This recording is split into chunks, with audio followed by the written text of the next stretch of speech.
An orphan girl named Sophie is whisked away from her orphanage by a giant who is much friendlier than she initially thinks. After going on adventures through giant country, from catching dreams to avoiding the more mean types of giants, she takes to affectionately calling him BFG. The good. I really like the way the story is presented to us. The story unfolds because we are seeing Sophie getting swept up into the life of the BFG. She, and by proxy the audience, are learning everything they need to know just by following the BFG through what he does every day of his life. And in addition to all of the grand things that make giant country such a spectacle, there are a lot of really great small moments in this movie, some of them very effectively subtle, that help add to the bigger picture of it. The BFG in this movie is a dream catcher, and dreams play into the plot in a really neat way.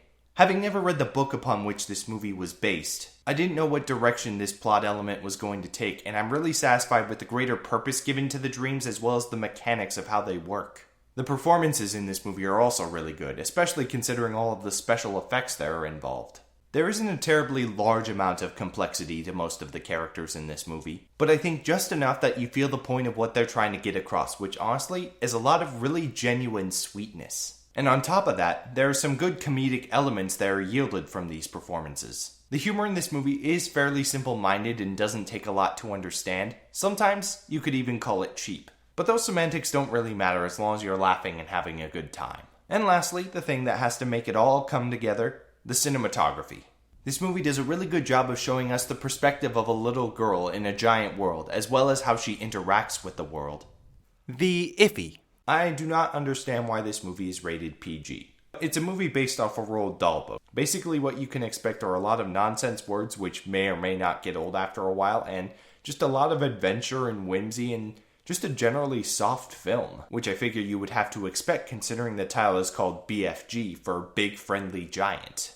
The bad. When it comes to family entertainment, there's certainly not going to be a lot of people complaining about something a little softer for much younger children. That being said, because of the soft nature of this film, there really is very minimal amounts of conflict, and as such, it might just seem slow for a lot of people who can't get wrapped up in the whimsy.